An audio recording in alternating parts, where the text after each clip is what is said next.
The world is a tapestry of shadows. They lurk in corners, stretch across walls, and whisper secrets in the dark. We fear what we cannot see, the unseen horrors that watch from the abyss. Tonight, we delve into the heart of darkness, exploring tales that will chill you to your core. These are the whispers in the dark. These are not mere stories.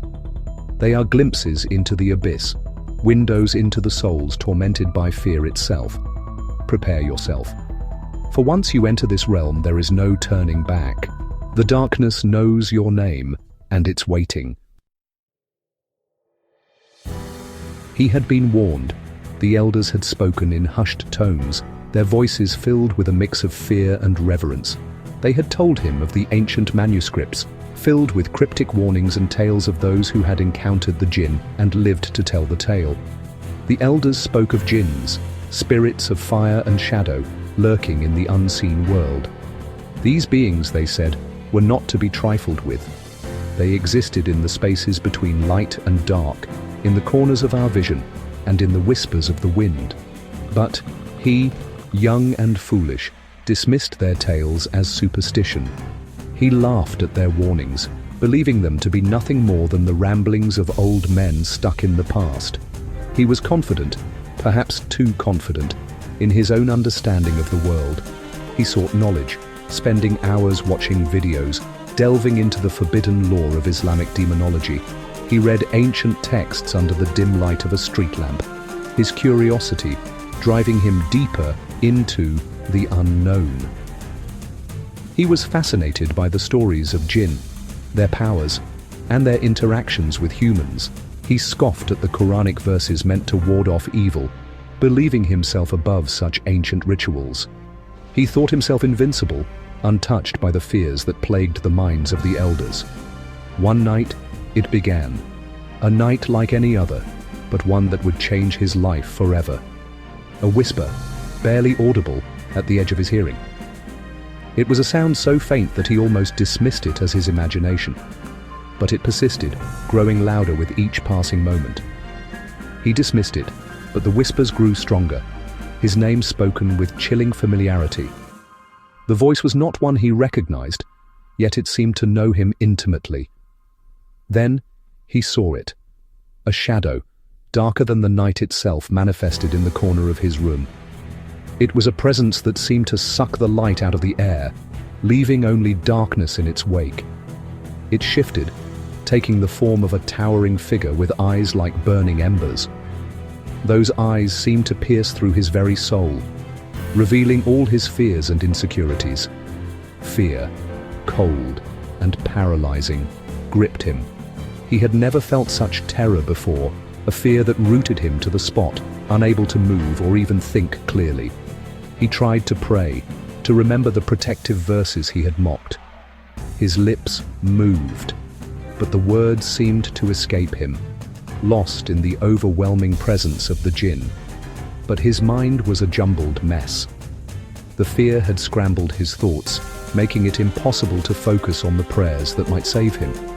The shadow advanced, its hand outstretched, a clawed finger pointing directly at him.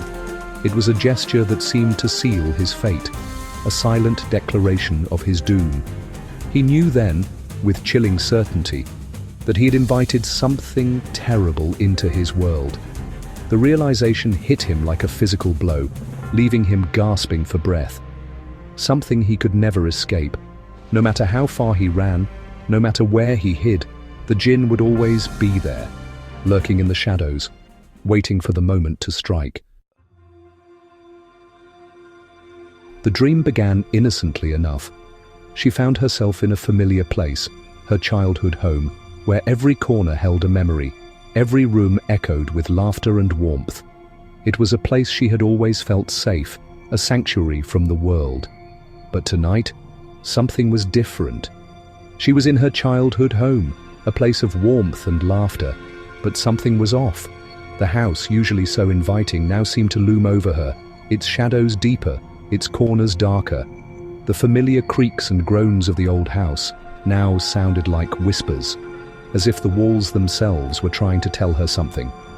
The air felt heavy, charged with an unseen energy. It was as if the very atmosphere was alive, pulsating with a strange, almost electric tension. She could feel it in her bones, a tingling sensation that made her skin prickle. The fog outside the windows seemed to press against the glass, as if trying to seep into the house and envelop her.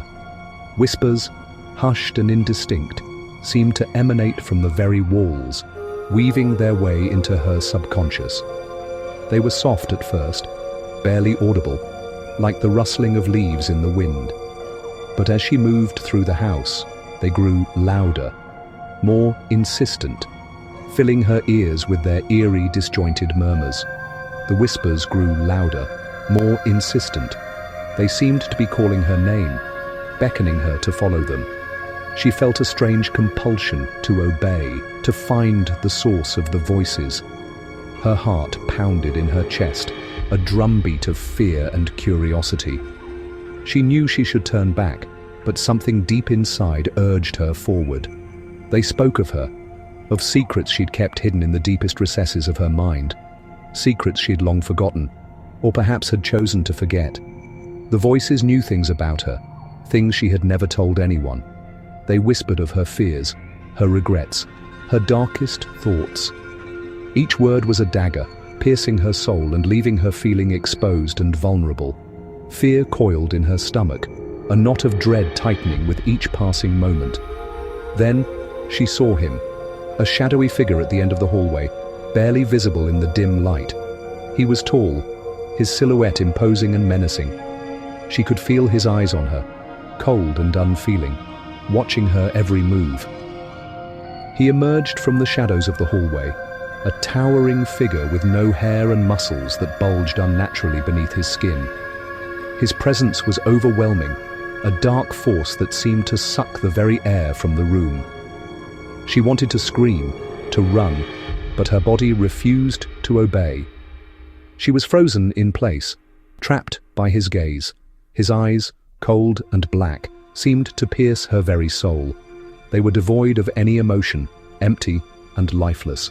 Yet they held a power over her, a magnetic pull that she couldn't resist. She felt as if he could see into the very depths of her being, uncovering every secret, every hidden fear. He didn't speak, but his presence was a scream in the silence.